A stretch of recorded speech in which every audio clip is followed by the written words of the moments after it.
এখন আসলে টোটাল আলাদা আলাদা করে বলে কোনো লাভ নাই, সমাজ এরকম হয়ে গেছে। যতটুকু বুঝতে পেরেছি আমারই পাপ ছিল, আমি এই দেশে জন্মগ্রহণ করেছিলাম।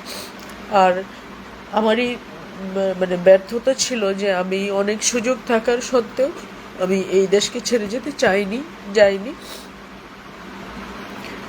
কিন্তু আমি আমি নিজে জানি আমি অনেক সরলভাবে সব কিছু দেখেছি, সাধারণভাবে আমি আমার জীবনটা যাপন করেছি। আমার টাকা নাই বললে টিটকারি শুনতে হয় আমি নাকি 1,000 কোটি টাকা বানিয়েছি। আমি ওই তো মানে এখন বললে আসলে ঘুরে ফিরে একই কথা বলা হবে। আমি শুধু একটা কথা বলতে চাই যে আমি আর পারছি না, আসলে আমি আর পারছি না, আমি আর পারছি না। আমার কাছের মানুষদের এত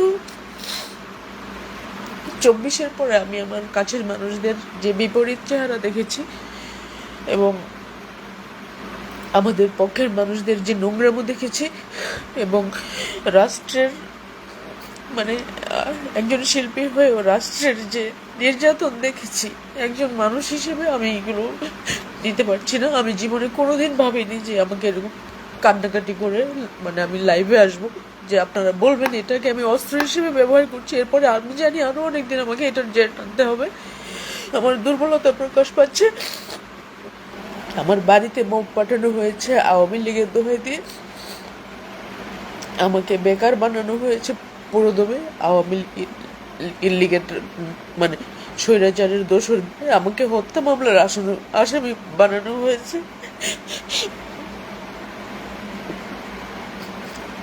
তো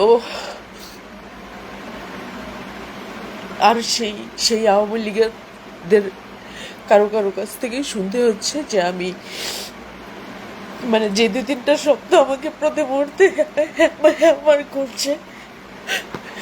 আমরা খাট কাঁপাই, আমরা বিছানা গরম করি, আমরা মানে একটা নারীকে স্লাট শেমিং করার জন্য যতগুলো নোংরা নোংরা কথা বলতে হয় তার কোনো কিছুই বাদ নেই। আমি এগুলো নিতে পারছি না, আমি নিতে পারছি না। এবং যাদেরকে আমাদের পক্ষের লোক ভাবি তাদের থেকে এই ধরনের কথা তো আরও মানে আর নিতে পারছি না। আমার সমস্ত ধৈর্যের, আমার সব ক্ষমতা শেষ। সবার সামনে কান্নাকাটি করা মানে নাকি দুর্বলতা। আবার যেহেতু আমার একটু চেনা পরিচিতি আছে সেজন্য এটা দুর্বলতা। আবার কারো কাছে এটা হচ্ছে মানে এটা হবে অস্ত্র এক ধরনের।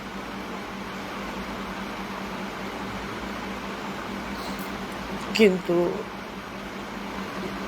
আমার কাছে এই মুহূর্তে লাগছে যে আমি কিছু কথা শেয়ার করি। আমার অনেক খারাপ লাগছে। আমার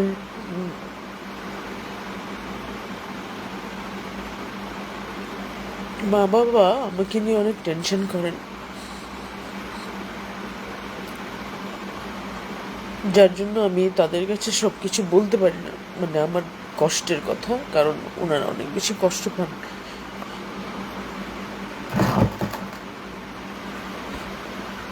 আর আমার এমন কেউ নাই যাকে আমি এখন জড়িয়ে ধরে হু হু করে কাঁদব। আমি কখনো কোনো সিন্ডিকেট, কোনো গ্রুপিং, কোনো পলিটিশিয়ান, কোনো শিল্পপতি, কোনো কিছু মেনটেন করিনি আর কি। ফলে আমার কষ্টগুলো এই মুহূর্তের আমি কারোর সাথে যে শেয়ার করব এরকম কেউ নাই আমার। কিন্তু যদি কোনো একটা দুর্ঘটনা ঘটে, তখন এই ধরেন কেউ যদি সুইসাইড করে, তখন আমরা বলি যে এটা না করলেও পারতো, কেন করলো? কিন্তু যে করে সে জানে তার সমস্যাগুলো। আমি খুবই শক্ত একজন মানুষ, আমি আমার সমস্যার কথা কোনোদিন কাউকে বলি না। আমি অনেক কঠিন সময় হলেও আমি কারো কাছ থেকে টাকা পয়সা লোন চাই না। আমি আমার ব্যক্তিগত প্রয়োজনে বেসিক্যালি সারা জীবন ধরে আমি কারো কাছে কিছু চাইনি। ফলে আমার কোনো কিছু শেয়ার করার মতো কেউ নাই, কিন্তু এই মুহূর্তে আমার খুব হেল্পলেস লাগছে। সেটা হচ্ছে যে গত 2-3 দিন ধরেই খুব হেল্পলেস লাগছে, কিন্তু এই মুহূর্তে আমার খুব ডিপ্রেশন আছে। এই সময়গুলো পার করা আমার জন্য খুব কষ্টের। গত 2 বছর ধরে আমি বেকার, আমার কোনো কাজ নেই। অনলাইনে প্রতিদিন আমি নোংরা গালিগালাজ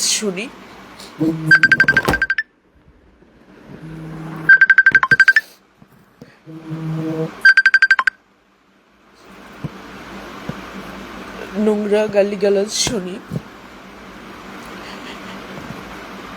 আমি আমি সারা জীবন নিজের অর্থনৈতিক স্বাধীনতা নিজে নিশ্চিত করেছি, সে আমাকে নিয়ে এখন আমার মা বাবা টেনশন করে, তাদের কাছ থেকে আমার সাহায্য নিতে হয়। তো আমি আর পারছি না, আমি এই জন্য কিছু জিনিস শেয়ার করছি। গত 2 বছর ধরে দেশের এই পলিটিক্যাল সিচুয়েশনে আমি যে সমস্যার মুখোমুখি হচ্ছি এটা কেউ জানে না। যেহেতু আমি বাংলাদেশের স্বাধীনতা ও মুক্তিযুদ্ধের পক্ষের লোক, কারণ আমি বাংলাদেশকে ভালোবাসি, সে কারণে একটা শ্রেণীর মানুষ আমাকে প্রতিনিয়ত হুমকি, নির্যাতন, অনলাইনে বলি করে আসছে। এগুলোতে আমার কিছু যায় আসে না, আমি সহ্য করেছি, আমি কোনোদিন কারোর সাথে শেয়ার করিনি। এবং সম্প্রতি যেহেতু আওয়ামী ফ্যাসিস্ট ট্যাগ পেয়েছি, মানে আমাকে এই টাইটেল দেওয়া হয়েছে স্বৈরাচারের দোসর, রাষ্ট্রীয়ভাবে আমাকে অনেকগুলো মামলা দেওয়া হয়েছে।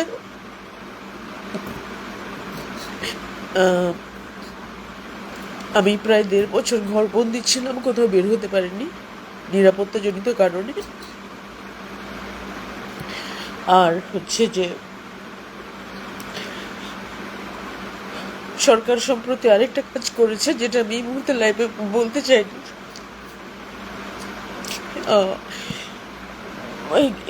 এটার পরে আমি অনেক বেশি ভেঙে পড়েছি, কিন্তু আমি আসলে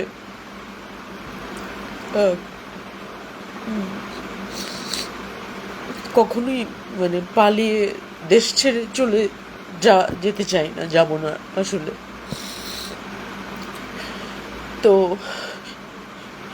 এইসব কিছু আমি মেনে নিচ্ছিলাম, কিন্তু সম্প্রতি যেই ঘটনাটা ঘটেছে সেটা আমি মেনে নিতে পারছি না গত 2 দিন ধরে। তার মধ্যে আওয়ামী লীগের একটা গ্রুপ, যাদেরকে আমরা মুক্তিযুদ্ধের পক্ষে এবং তুলনামূলকভাবে ভালো বলেই জানি, তারা আমাকে নিয়ে এই লেভেলের হ্যারাসমেন্ট করেছে যে আমি এটা নিতেই পারছি না। তাদের লেখাজোখা এইসব কিছু পড়ে আমার কাছে মনে হয়েছে যে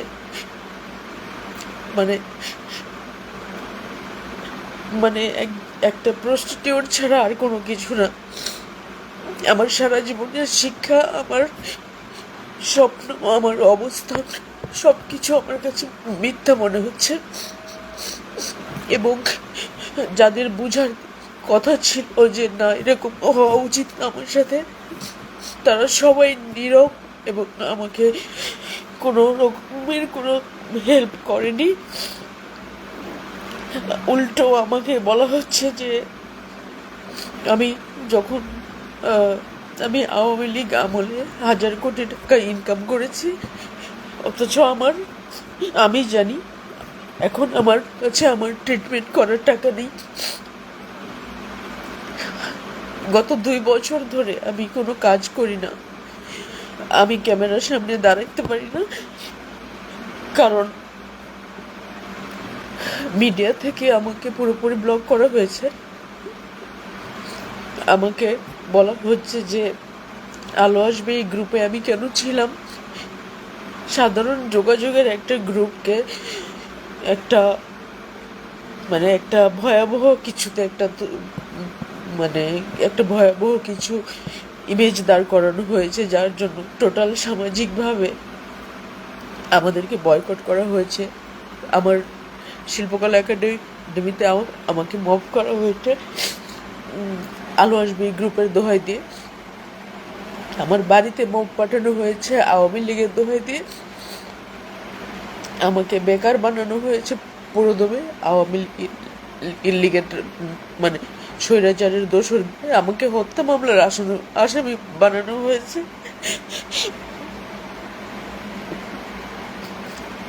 তো আর সেই আওয়ামী লীগের কারো কাছ থেকেই শুনতে হচ্ছে যে আমি যে 2-3টা শব্দ আমাকে প্রতি মুহূর্তে হ্যামার করছে। আমরা খাট কাঁপাই, আমরা বিছানা গরম করি, আমরা একটা নারীকে স্লাট শেমিং করার জন্য যতগুলো নোংরা কথা বলতে হয় তার কোনো কিছুই বাদ নেই। আমি এগুলো নিতে পারছি না, এবং যাদেরকে আমাদের পক্ষের লোক ভাবি তাদের থেকে এই ধরনের কথা তো আর নিতে পারছি না। আমার সমস্ত ধৈর্যের, আমার সব ক্ষমতা শেষ। তার মধ্যে সরকার পক্ষ থেকে মামলা, কোথাও যেতে পারছি না আমি। অথচ কি অভিযোগ, আমার কি দোষ, আমি কিছু জানি না। মিডিয়ার প্রত্যেকটা চ্যানেলে ব্ল্যাক লিস্টেড করে নাম পাঠানো আছে যাতে কোনো কাজে আমাদেরকে না নেওয়া হয়। যারা আমাকে নিয়ে কাজ করতে চায় তারা বলেছে তারা আমাকে নিয়ে কাজ করতে এখন ভয় পাচ্ছে, আর বাকি সবাই বলছে সব ঠিক হয়ে যাবে আর কিছুদিন। অথচ নির্বাচিত একটা সরকার আসার পরেও আমাদের কোনো কিছু ঠিক হয়নি। এখন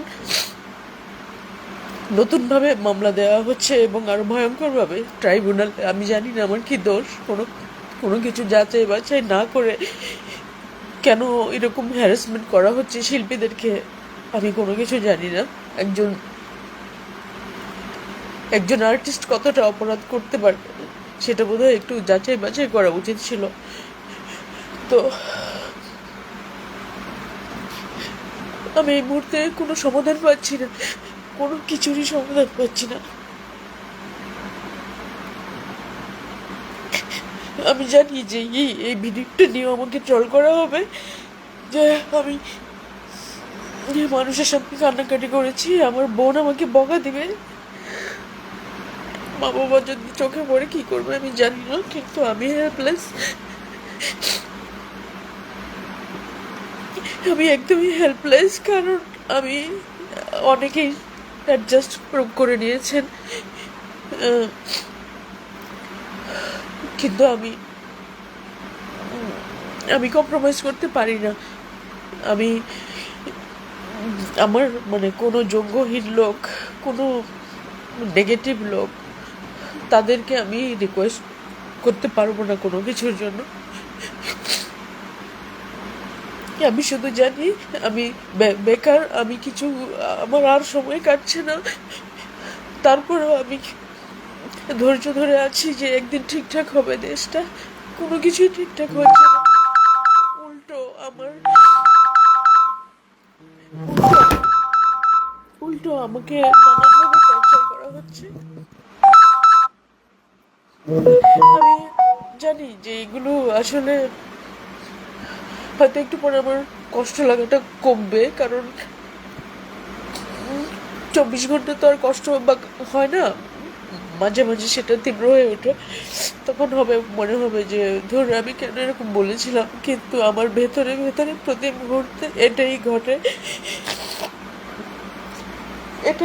কারণ একটা দেশ যেটা যেটা সব পক্ষ থেকে আমাকে টর্চার করা হচ্ছে।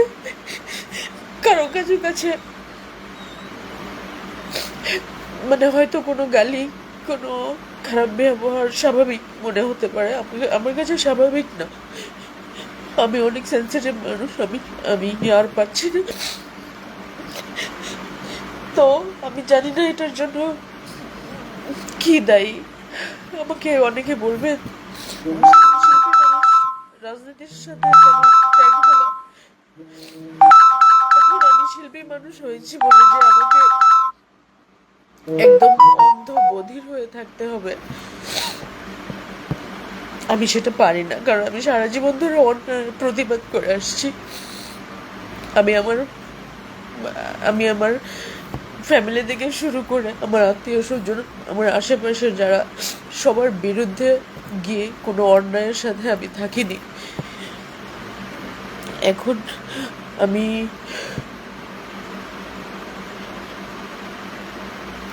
আমাকে আওয়ামী লীগের ছেলেফেলেরা যা যা বলেছে এই কয়েকদিনে, আমি আমি সেই লাইনগুলো ভুলতে পারছি না। আবার আবার আমার কোনো কাজ নেই, আমি এটার কোনো সমাধান খুঁজে পাচ্ছি না। কারণ আমি যার তার কাছে যে কোনো কাছে মানে যে কোনো কাজের জন্য আমি যাব না। তারপরও আপনারা যারা এরকম নির্যাতন চালিয়ে যাচ্ছেন, আমার মনে হলো আমি সেগুলো জানিয়ে যাই। কারণ আমার একটা মানুষ নেই এই পৃথিবীতে যে আমাকে বলবে এটা করো, এটা করো না। আর কিছু মানুষ হয়তো সান্ত্বনা দিবে, দূর থেকে মুখে সান্ত্বনা দিবে, আমাকে বুঝাবে, কিন্তু কি সিচুয়েশনের ভেতর দিয়ে যাচ্ছি আমি জানি। আমার কাছে এখন মনে হচ্ছে যে বাংলাদেশে জন্মানোটা আমার জীবনের সব থেকে পাপ হয়ে দাঁড়িয়েছে।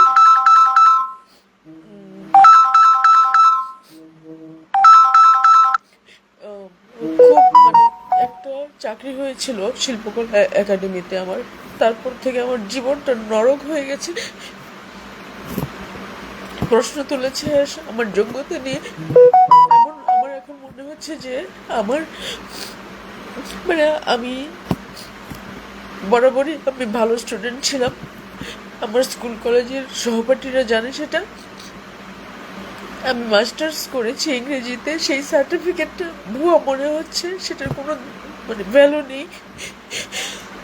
তা আমার এত বছরের 22 বছরের কালচারাল ক্যারিয়ার, সেটার কোনো মূল্য নেই।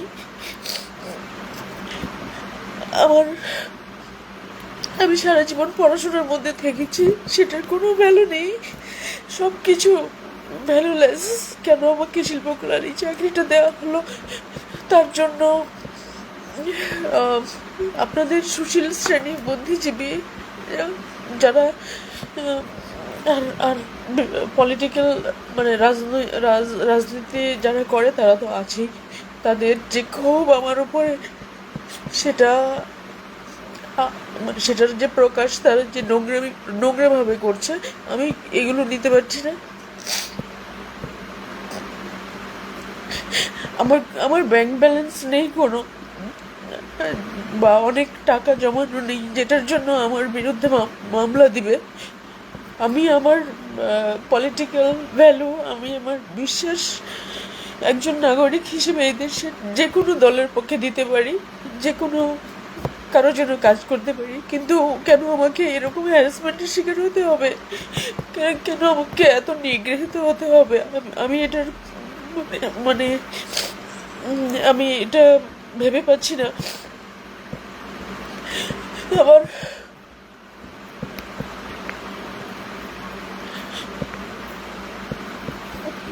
আমি আসলে কি বলবো, আমার মনে হয় যে আপনারা মানুষকে ছোট করতে করতে এমন পর্যায়ে নিয়ে যান যার জন্য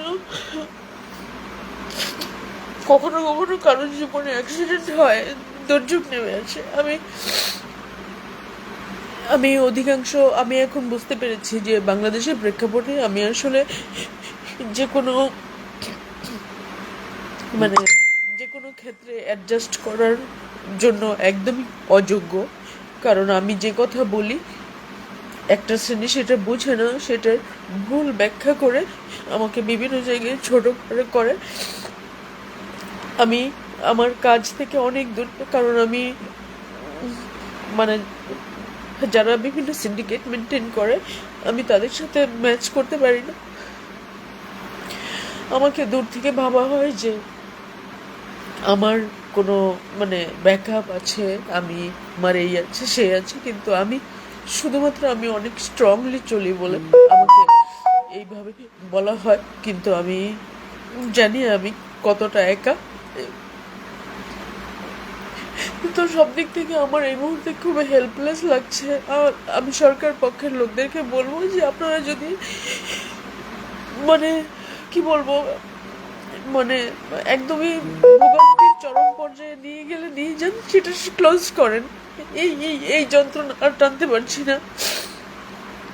আর আমার সাথের মানুষ যারা, আমার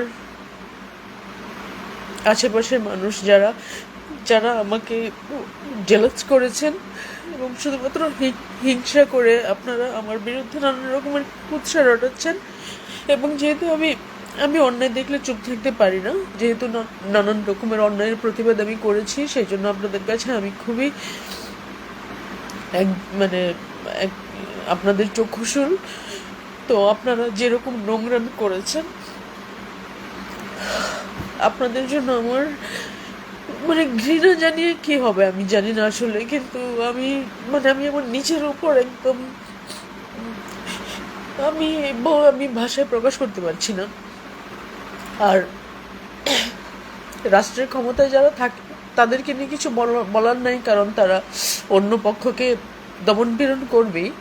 কিন্তু একজন শিল্পী হিসেবে আমি বোধহয় আরেকটু বেটার জীবন আশা করেছিলাম, যেটা আপনারা একদম আপনারা একেবারে শেষ করে দিয়েছেন, ধ্বংস করে দিয়েছেন।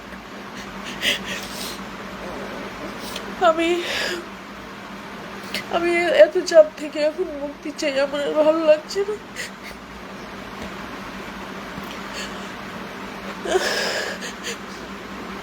আমার কাজ নাই বললে সবাই বলে এই তো ঠিক হয়ে যাবে, সব দেশের পরিস্থিতি ঠিক হয়ে যাবে।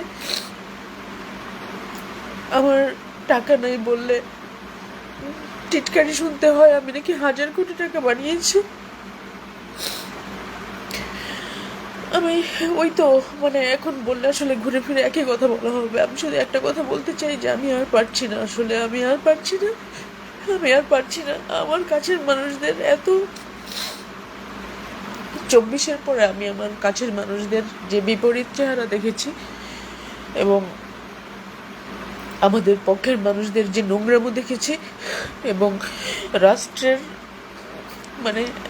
একজন শিল্পী হয়েও রাষ্ট্রের যে নির্যাতন দেখেছি, একজন মানুষ হিসেবে আমি এগুলো দিতে পারছি না। আমি জীবনে কোনোদিন ভাবিনি যে আমাকে এরকম কান্নাকাটি করে আমি লাইভে আসবো, যে আপনারা বলবেন এটাকে আমি অস্ত্র হিসেবে ব্যবহার করছি। এরপরে আমি জানি আরো অনেকদিন আমাকে এটার জের টানতে হবে, আমার দুর্বলতা প্রকাশ পাচ্ছে। কিন্তু আপনাদের এই ধৈর্য ধরেন বা এগুলো ইগনোর করেন, এগুলো খুব বিষয় না। এই বিষয়গুলো আসলে আর আর নেওয়া যাচ্ছে না। আমি আশা করব আপনারা মানে একটা মেয়ে হয়ে এইখানে জন্মগ্রহণ করা আমার পাপ ছিল, এদেশে মিডিয়াতে কাজ করা আমার আরো বড় পাপ ছিল, যার জন্য সবাই মনে করে যে আমাকে যা কিছু বলা যায়, আমার সাথে যা কিছু করা যায়, এটাও আমার পাপ ছিল। আমার আমি আমি একটু চেষ্টা মানে আমার আমার আমার সাথে যায় না এরকম কাজ আমি করতে পারি না, আমার পেশাগত কাজ।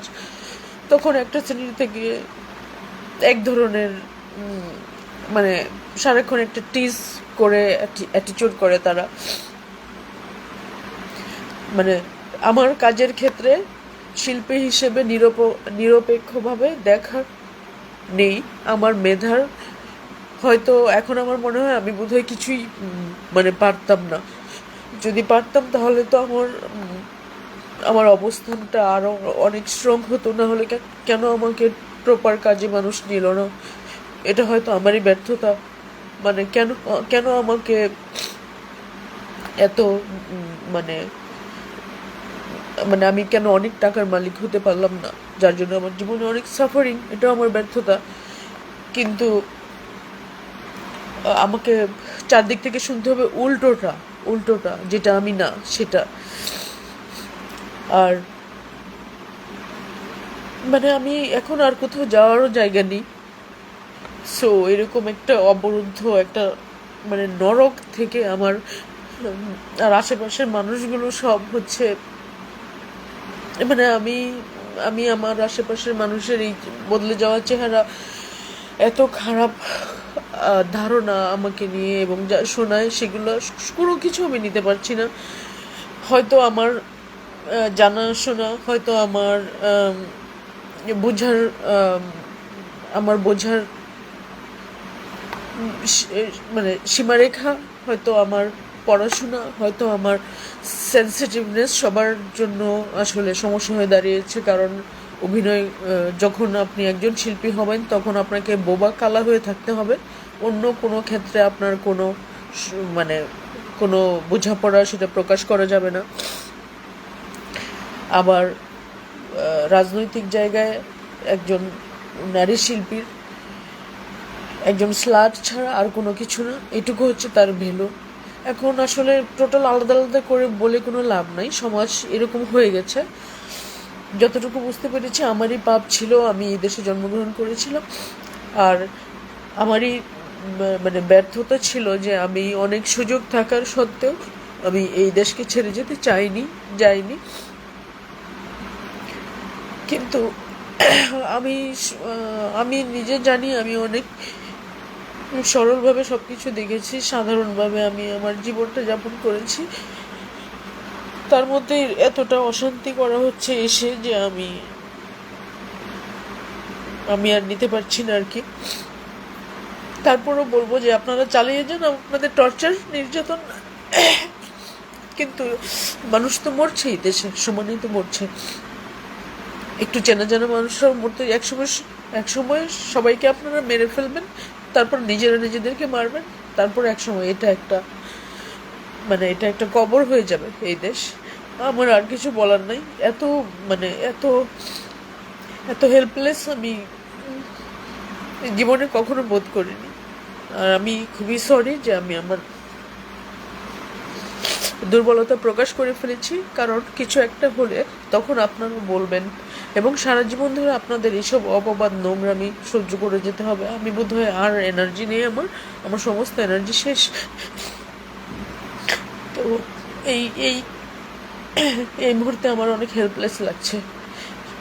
আমার কাছে মনে হয়েছে যে অনেক কিছু আমি বলে বুঝাতে পারবো না, কাউকে লিখে বুঝাতে পারবো না। আমার গত 2 বছর ধরে আমি কারোর সাথে ফোনে কথা বলি না, কারোর সাথে না, মানে কারোর সাথেই না, আমার কারোর সাথে যোগাযোগ নেই। কারণ আমার মানসিকভাবে আমার কোনো উদ্দীপনা নেই, আমার কোনো মানে আমি শারীরিকভাবে অনেক অসুস্থ হয়ে পড়েছি। এগুলো থেকে আমি নিজেকে আর আমার কাছে মনে হচ্ছে যে আমার লাইফটা শেষ, আমি আর বোধহয় দাঁড়াতে পারবো না। আমার খুব হেল্পলেস লাগছে। কারণ সম্প্রতি যে 2-1টা ঘটনা ঘটেছে আমি এগুলো নিতে পারছি না। আপনারা অনেক গ্রুপিং করেছেন, বাম ডান, এই সেই, এই দল সেই দল, এই সিন্ডিকেট সেই সিন্ডিকেট, প্রতিটা ক্ষেত্রে আমার বসবাসের ক্ষেত্রে আমি যেখানে থাকি সেই জায়গাটায় একটা আবাসিক এরিয়া, সেখানেও গ্রুপিং, একটা কাজের ক্ষেত্র আমার মিডিয়া, সেখানে গ্রুপিং, সিন্ডিকেট, একটা সামাজিকভাবে পলিটিক্যালি এত ভাগ ভাগ ভাগ আমাদের, মানে এইসবের যাতে হয়তো আমি যেহেতু আমি কোনো দিক রক্ষা করতে পারিনি, সো সাফারিংটা আমার করতে হচ্ছে। আমাকে তো কোনো বড় ভাই আমার জন্য দাঁড়াবে না। এই এই যে নোংরামিটা করলো আওয়ামী লীগের কিছু মানুষ এই কয়েকটা দিন,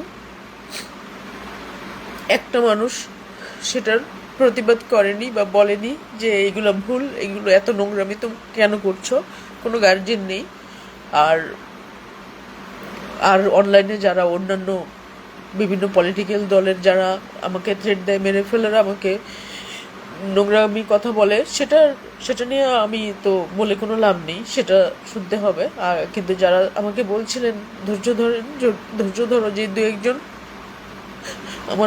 আমার ধৈর্য শেষ, এটা জানানোর জন্যই আসলাম। আপনারা যদি মনে করেন আরো টর্চার করবেন, করেন। আর আমি জানি না আসলে কি বলবো। তারপরেও আমি সরি যে আমার এরকম মানে দুর্বল সময় আমি প্রকাশ করে ফেলেছি, কিন্তু এটা কোনো না, এটা কোনো অস্ত্র বা অভিনয় না।